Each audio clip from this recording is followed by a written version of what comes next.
ꯑꯣꯏꯅ ꯊꯥꯗꯣꯛꯏꯁꯦ ꯁꯨꯗ ꯂꯩꯕ ꯁꯤꯡ ꯑꯁꯤꯕꯨ ꯐ꯭ꯔꯤ ꯊꯥꯗꯣꯛꯂꯒꯗꯤ ꯑꯗꯨꯒꯤꯗꯤ ꯁꯨꯗ ꯂꯩꯗꯕ ꯅꯟ ꯁꯨꯗ ꯂꯩꯕ ꯒ꯭ꯔꯨꯞꯁꯤꯡꯗꯤ ꯀꯝꯗꯧꯗꯧꯔꯤꯕ ꯃꯈꯣꯏꯒ ꯃꯤꯛꯁ ꯑꯞ ꯑꯣꯏꯔꯦ ꯀꯅꯥꯅ ꯀꯅꯥꯅꯣ ꯈꯪꯗ꯭ꯔꯦ ꯑꯗꯨꯒꯤꯗꯤ ꯀꯃꯥꯏꯅ ꯀꯟꯇ꯭ꯔꯣꯜ ꯇꯧꯒꯗꯕ ꯂꯣ ꯑꯣꯔꯗꯔꯁ ꯀꯃꯥꯏꯅ ꯀꯟꯇ꯭ꯔꯣꯜ ꯇꯧꯒꯗꯒꯦ ꯍꯥꯏꯕꯗꯣ ꯈꯪꯗꯣꯛꯄ ꯉꯝꯗ꯭ꯔꯗꯤ ꯑꯗꯨꯒ ꯇꯧꯔꯤꯕ ꯄꯨꯝꯅꯃꯛ Government of India Makara Leba, terrorist Miamsi, the insurgency Miamsibu, foreign Laxarasu, state government Makada, India government Makada, Labor Habisi, couldn't control to Wungam hold the Bible city, Kanagi, Soveno, state government gets Soveni, some item the gave. Anish within Abuga. Cookie sing is here, how do I do control to Wungam Drevsi? I do the Iran to easy. Aduga. Ani subedin na kamay to nagagi oragasu suspension economic framework agreement makhada leba singji kana kanano aduga naga singsu madudi yawdaba group singji kana kanano adusu movement the free movement orisi chumbra masi singsu akoina control to from talk to bra kanana yin sing doino sipunu makse aduga ani subedana tampaka leriba hoji khoige suspension thamlaga kanoge ceasefire law thamlaga leiba khaleire leidaba group tuna adu free movement tabuduna asisu kanana control tabudabano asikuma punuma asi yengaga matamsida aikoi manipur parja gi demakta khallagadi tawgidaba punuma asidi kana amatda koine hunningai daka oide aduga masi inthokningai daka oide ta sing ni yanagadi hariba state ama leirabanina state ama de piriba constitution da piriba punuma asi pangthokna ba piriba sidi state government asida piriba ko punumakna akoina mamangai disu mamangsu hainakre kanamba akoina la center na loan order se koina yengdamate state ke mathoni su haibire aduga tawribo punumak thoribo punumak su akoina control to wada banate state government na control to wada bani haire adu home mission haibani punumak ase aduga loan order fatribo punumak su state government na ni akoi state government na mathau bhajan to da bani aduga gadi Mukhina is my highly with the lady governments. Really quick, it tells you, Pangtok Buggy Hina, or can talk with the Pangtok Pirgadi, Manipusida, Subshana, Satava, Satadan lady, but Iransi, Lairo Evoca. I don't know, must see Satava. Matam sana laksin hodardi masi akoigi isada kaikba matama anabale 16 hodardi madu cancer ole ba cancer ole gidi prithvi da kanningai rete nang pa kro paisnu maduna kanniya ponati adhoina high irang se masi yam chronic oisila ejiti chronic dige cancer ole ni cancer ole gidi nakhoina phaning la su phanba ngamro de stage to yaukhradin hu pai rei roi aduna masi तो we are in this da hoji center da state ka pailiba government national India ki makhale riba matam sifo kan mangam dardi kam matam da kan ge hari no ba aduga hairiba man aina hajinudi miyam hairi party direction adi foreign party sina manipur any party national party amana manipur se kai betare ko Manipur se tuwairagi ko nakoi tuwa leisure ko haragdi party harapuni yadu hiraba koim punmokse hangeba national party osno resident party osno leibo party ki direction lena harapamta high command harapune de ekoi yaba tabraba hoji aina sumi ko nahanmo deputy simsa nimsaki gweni pirakpam tanda aina sumi yemani adudi kokida Akui Manipugi, Ladivo, registration, Punamakna, registration of Eva Common Center. Akui Hariba Manipusta, Center na High Command any sims how put the objection later, Piru Reva, Madugi, Piru, Maduda, Center di Nimsaki when systems of Oina pinning no Muneva. Pinning no Muneva. Adu situation cha the bagi nang deputy simcha oiro adu power din nang makhan later snu maming khaki simcha se manipur metai de pi de biatre situation na adu nang se simcha ka sab manabani power din ngon hen piri bani ko nana tawro puding center ga dung tayap tawsi aduga somdena maming khakki simse pirisiena yanaraga pikhiba manba sum malak ebako aduna nebo koi jingara ise aduga masida kege nokta mitaiga kukida aman deputy pire aman simse pire naga di haina sawrak tana banena sum in takba irang manipur kai lege khangdaba aju yengsimju haidaba aduga problem ju thokdaba in chap in ice gonna priest of labor kumba Senapati labor group madamuga deputy pire ko asi kumba ki nature to pulma asi yeng badi ai de manipur future si kai no mi to do malak pa ma yaure ba ko aduna akhoi yam section yeng da badi haiba power se honorable sadegi di nimsa ki genda center ne yare have se lowi maram di man pressure pi bo kuding se action lowi ba ado akhoi ki simson pi badi pi da ram pi ram se action lowi de ba aduna machine tapodi asai have do pi do do Piro timing of the Sapir di Pratanina, Power Macadina in the Carter Tony, I don't know in the Paso, Sermon or underground Sermon, Nang Sapsare, Nang Animax Sapsare, Nang National Control to Bureau, I don't know, Nang the Tom objection, Nang in the party, Kenepina, underground Sinsina. Tataro, Pulma Asiso, Kashi to Bureau, Nang Show to Mena, or watch Pyro, Adman, Taroga, Torosico, Mojo. Pira siko and pivodo as one appears in the government mansilapa Malia or ever. Masi Pulmak Asidio, Munde, Cantabio, Miam Cantabio, the Cantabio, Izati have a Izati have a Iram dum have siga, Mina Torapa, Party Duga. Anima only over. I couldn't be party the secondary just can only do Iram dum, Aduga Izati, she can perhaps the Mayam Gimato or Munena. Narangi Todosi Senapati, the Tokibani, Simo Todosi Mamanda, Ikogi, Adum. Army the Miana pain the with Todosi dum like Havatare. Masika eating around Todosi Kamai or Kimamaru and Equigi in an IMB Mama army in a Kochi Lagatamba, Aduma Toto to Adu Nagaland the bomb Pokai to me Fabala for Popata with the Sumadugi, Marie Shukerley, Naram Gata, and Sumiam Naineva Havatare, where if film Sikamai being arangi Armiga Misam Nakani Hana Lady Bar Armiga Makoibu Nakpigani and a lady, but Miam Duga, Marakta Toloi, Basumba incident Havatare, Sikamai. Masidi Anobunate, Mangansa, Hojigangi, Senapati, Toriba issues, Singba, Iran Kuposu, Aduna Ahamasunatico. Maru and Narang, Toriba, a sea Kaganobo, a coinasum, Sawara, some item to me, an education at all. Yes. Adubo, Madu, Asame Folga, Azki, Innocent, Okrong the labor, Kontong Brigade I am innocent I am gay came a dignity came a money. Ajuda Mohe Hariba Lakliba security singduna some Koshile Kotle and a public sing gave more powder Tare. Tabadegi Hariba Senapati Ladiba public singina. Kaygamakta Madi Kosaunarba Miam Sitoaga Muigari to Gaiba Kopa Miam Urish in Mediada. Masih kayaknya ini medium pada dia.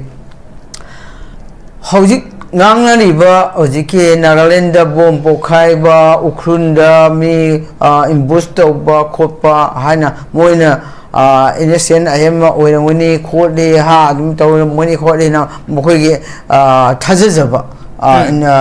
Assam fencing duga central forcing thazazaba. Madugi advantage loraga Muhui Haidiba innocent IM group Haitare or Maduba Masakang the Ba, Koi Naga Singia, Kakile, Moising Sina, Haidiba cookies in the Satara Iba Koliba, economic broket to Slimba Kolimba, Aduga Yum Kramaita, Punkramaita, Satara Iba activities say. Cookies in the Saturn to meet the Moka Estoka. Cookies in a topa community in a Nagada, Mitata, me heart so you might have a story. Adu Masigi of the King Naga Singi respond la Passima or Patiki, Maru in a Quisaunava, Lemba figure took a to the Pen the Bagi, Satara River, Sipunama Asidam Huena, Maskamari control to when you have them indirectly. Moi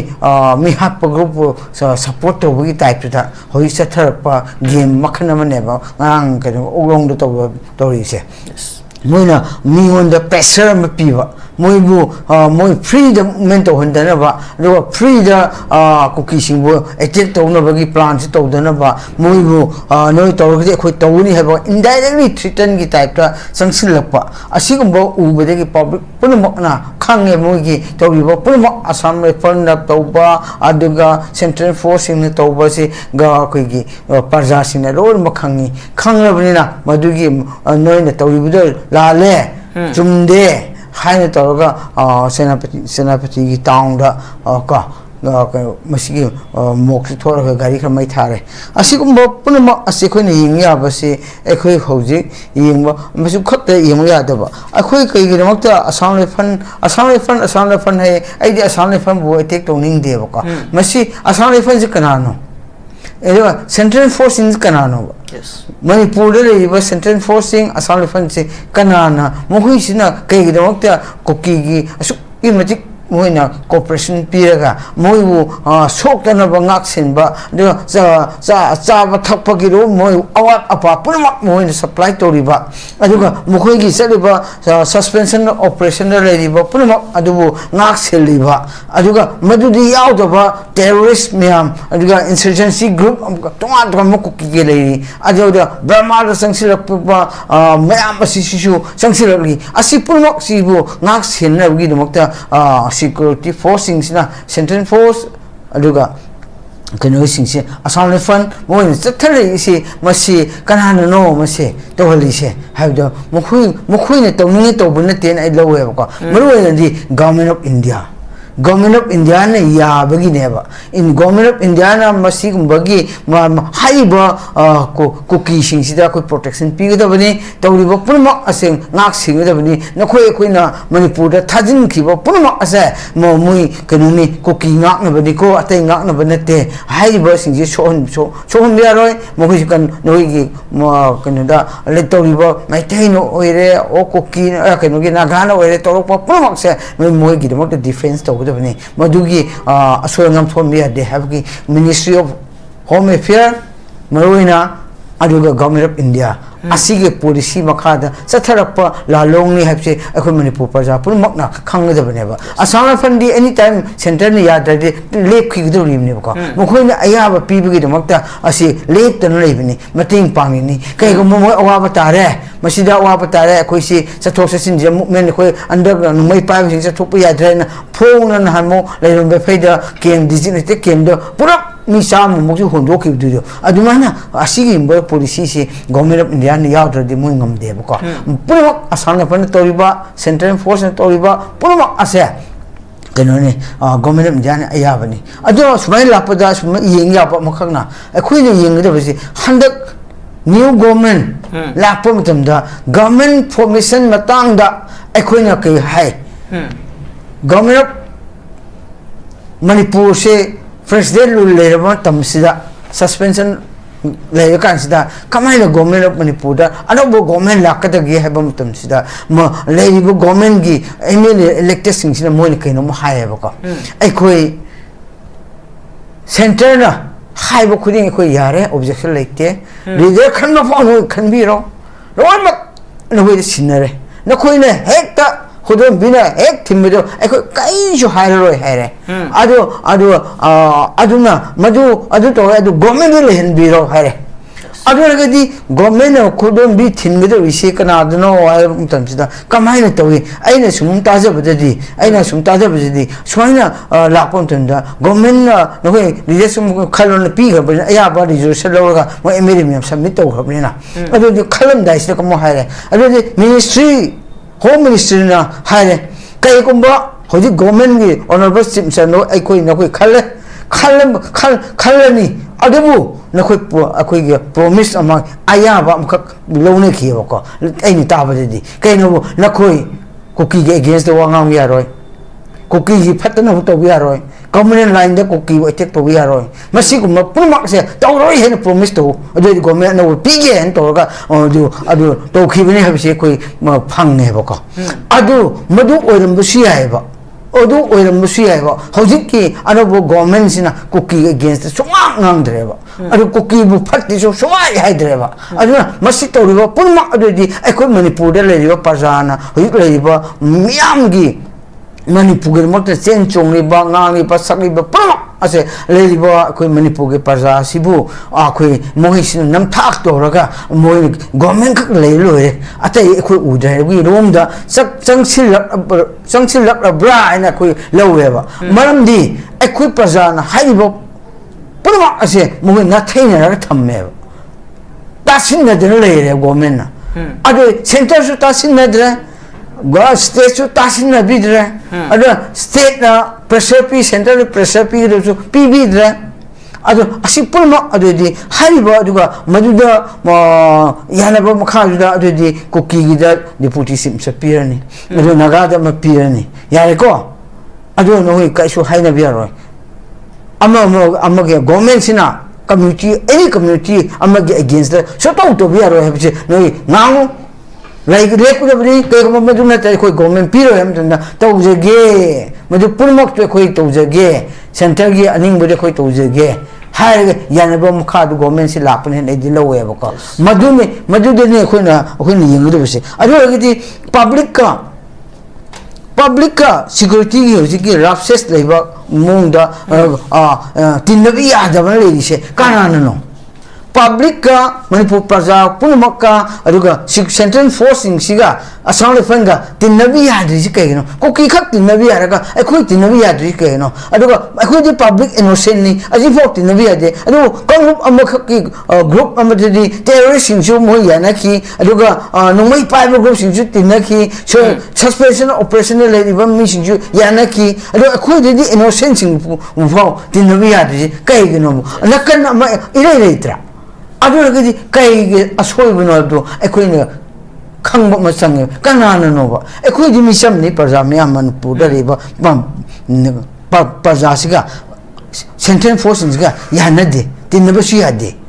adu terrorist sing di ya nei odo bam foreigner bamar chung selak pa foreigner mi am su ya nei government central force ka asan fan adu di kai no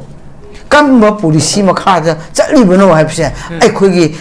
leader sing ni hai ba manipur bu nu si jare na ngak char ge na bo kari ba mi hamse kai no noi khali si bo ba madu gi wa khalon da government of india ga security force in siga bramar changsi ba cookie sin siga apun bo wa khalon da punna state government su chakni na si kai gi no ba masi wa hang ne ai hang ning si adu gi di punma asi manaraga manipur parja miam si kenogi awa phunda ta lege bra ba kai ko masigi hai aina hariba security forcing siga aduga moi chamina riba aduda government of manipur sina asi manipur ge parja ge khorao si ta draga sumle simis ta ga di no madi noi ko soidna manipur kai na bane ba government of india hai se manipur territorial boundary makti thugai drasu manipur se separate administration se ahum mari thokna to ani habse noi ka gunu ba masi moi khangna khangjin na jagal nga to sinna la sijin na le bene center na to puni na muka khummiya na gi mo to moi tumin na le ri bene se ai di haini ne ba ka masi sojen la da ni bot mamang na la pasu yai yung ko manipur se bot mamang da masi separate administration mai gu ma tho a thuai pon ga da na khoi ji government pa ji be mission na khoi parja da kai promise to ga ge ba kai adu parja da na noi na kai bo pham thong ga ge ba masi nei na haje ning ba di as punak to ri punak se asi ning ba kai ba parja pen den jati sibu kanna gi mukta ai khoi ngangi ba punak ki ngangi punak se government ge against the ne lori bi se line ga ni ko no man ho su kapi yaw du ni separate administration mari thon pi pom tam da na khoi ki do ge mo na hairi government of india na manipur thuai roi hai manipur thuai roi hai asim su tho na ko na su masi manipur se thuai roi hai bi na hai bi rom na khak ngam bu ya de set manipur thuai ba si khuda ka thuai roi ba adubu separate administration wa boundary manung da territorial manung sida ma territorial council mari thok pom tam da na khoi kai do gi de ba Noi Delhi da ST ki piri so noi me status loro or na koi ke autonomous powerful oiba special status pir ni Manipur Delhi da leiba singchu Naga shu loro Kuki shu loro hailon tawapom tanda Manipur government na jik leiba government sina kanna ngra ba Parza yau ben kanna moy ba aduna madu kange ji parza ngang bi taw ba yes parza ngang puna mak si taw bi ba Manipur Pazana ngangi basi kainu ko idam damgi ijati gi Manipur Pazale di ba purma sina ngangi basi khoi ngangi basi kainu kaido bugi ngangi beno wase lady bo responsible ba government sina masi khangbi wo ba ador ga kaido butai kaido butai ador ga di hai bo purma se to lo si ha ga di peace Tuum tang popo mdakau oiba. Solution madu separate administration PRC haragadi government ke policy da thubada pajaga manaraga peace popo masangeva. Kukiga mitaiga peace thamba masangi nagaga kukiga peace thamba masangi mitaiga kukiga peace thamba masangeva. Adu madu peace thamba gi kanana madu thamba ngamatraba Nakoi government the tainagani last of the no government of India na koi bunung siri ekoi bu kal lady hai khangmaya no government puri ba missing adu madu di kona nakoi da irang thoki basida khambi da base center na khambi se Manipur da separate pinning begine na ai di low re ba ko separate pinning begine low re ba nakoi tin na bi yadre Nako kuki ga shuti na biya dre na bitega kuki ga miteg shuti na ya dre adu din ho kamani state amada limina do no changna khona bi chu ya dre adu di masi natna khoi di pam ban yete kuki sho khoi gi India citizen naga shu khoi citizen ta miteg shu khoi citizen state amamung da no tuwa na le jaro no development na za ti gi pharaga silo Majuda koi government na mating pang lagi mesti dah noi wang au na koi ni su ngam dram ni na kham ngam dram ni na polisi se negotiate su pura ngam dram ni na government le na koi na tau dram se hi mari sangsil ra bli na koi yeng na le ba ni upai ti ko mesti tau he ba tam da hojik wang au jang le ba ene si mo khon thop ngam ra ba ya le song thop ngam ra ba ai ni ngam mo man de ba ka hojik timing le ni de phau Song talk terega, come down, Madame Song talk on with a gay, having it. I don't know in Hazen University. How do you live cookie singy cookie singer?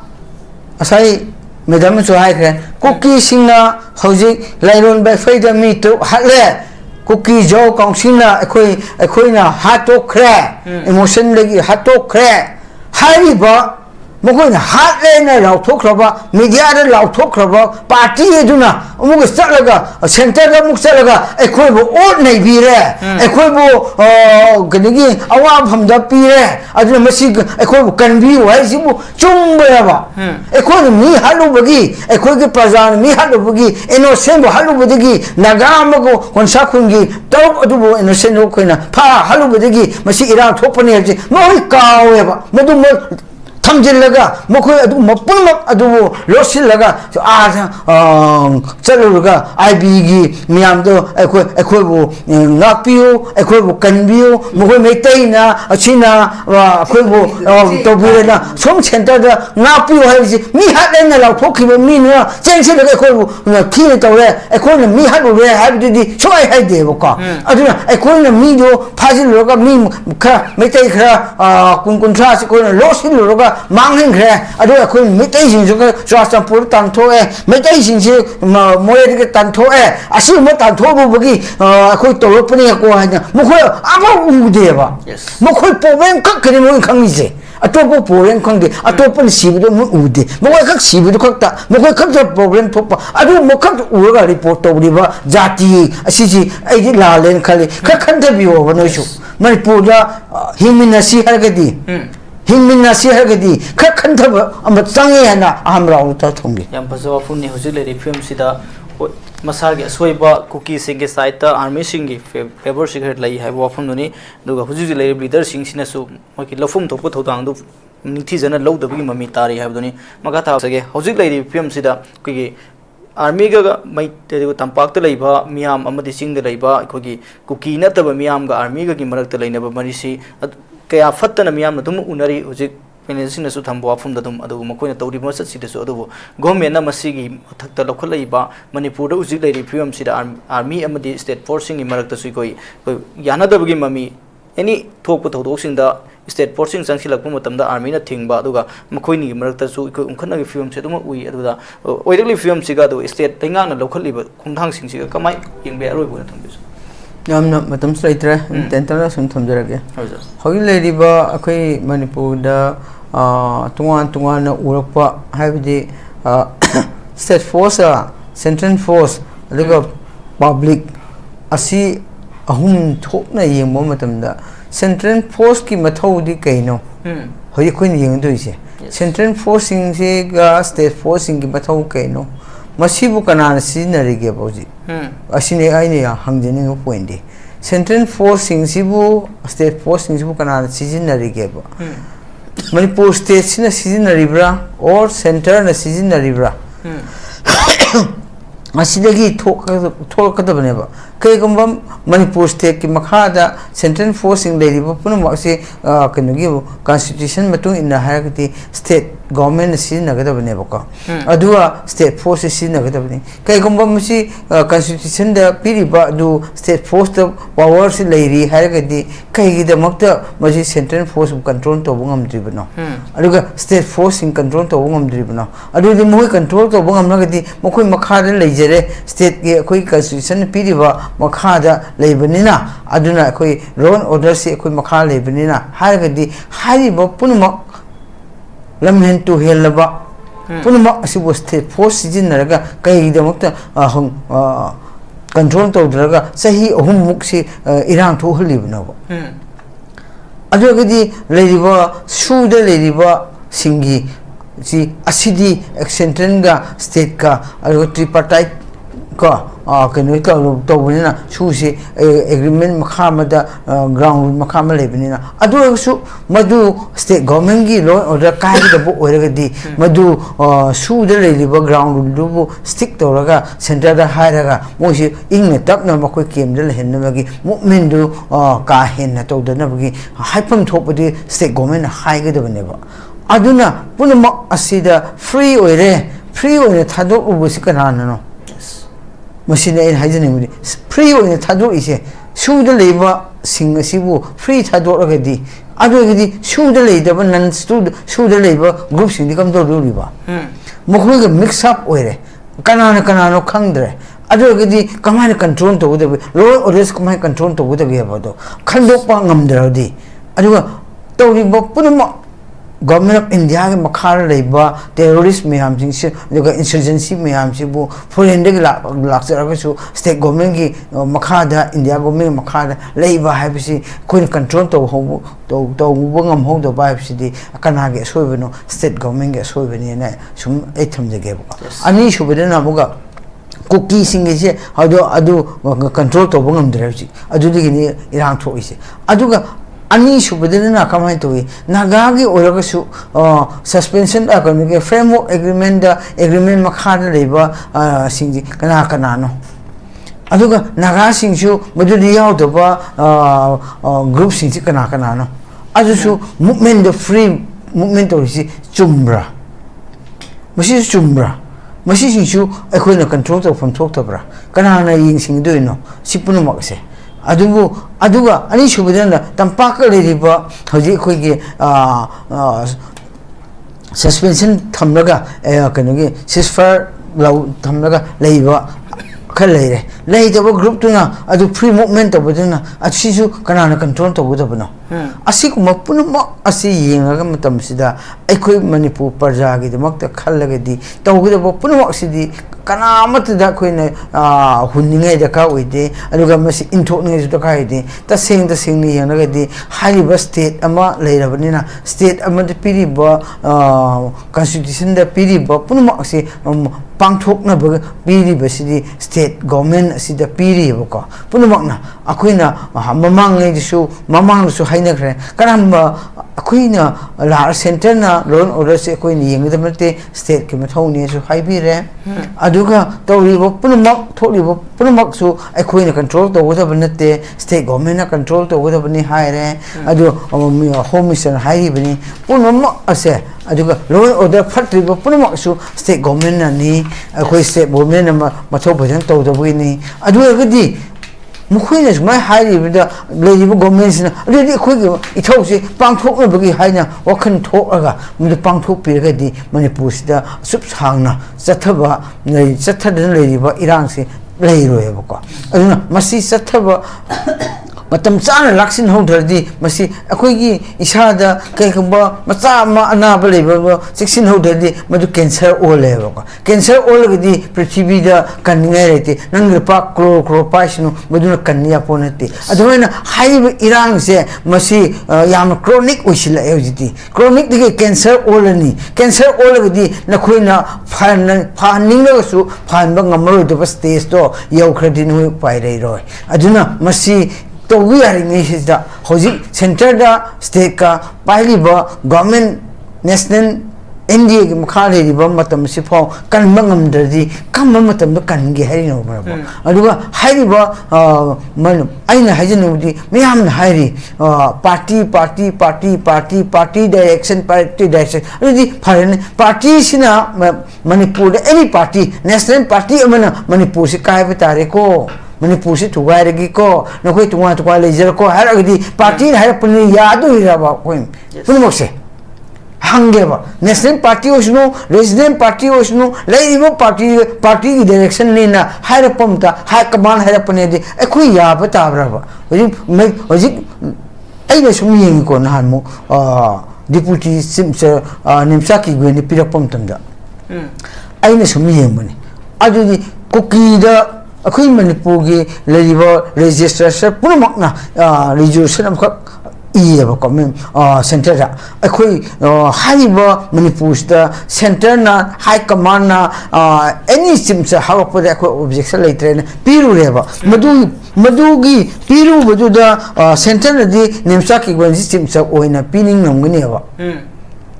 Pining nonguneba adu situation chadabagi nang deputy simcha oiro adu power din nang makhan leirasnu maming khaki simcha se manipur metai de pi de biatre situation na adu nang se simcha ka sab manabani power din ngon hen piri bani ko nana tawro puding center ga dum tayap torsi aduga somdena maming khaki simcha pirisi na yanara ga pikhi ba manba sum mala ebako aduna nebo koi jingara ise aduga masida kege nokta metai ga kuki da aman deputy pire aman simcha pire naga di haina chawrak tana banena sum in takba iramuni pur kai lege khangdaba aju yengsim ju haidaba aduga problem ju thokdaba in chap in eyes gana freeze the labor kumba senapati de labor group amadamuga deputy pire ko asi kumba ki nature to pulma asi yengbadi ai de manipur future si kaino mito to do malak pa ma yawre ba ko aduna akoina yam section yengbadi hariba power se honorable sadagi di nimsa ki genda center ne yare habse lowi maramdi man pressure pi bo kuding se action lowi ba ado akoigi simson pi de action lowi de ba aduna machine tapodi asai habido pi gido Piro timing of the Sapir di Pratanina, Power Macadina in the Carter Tony, as nang pasu, Sermon or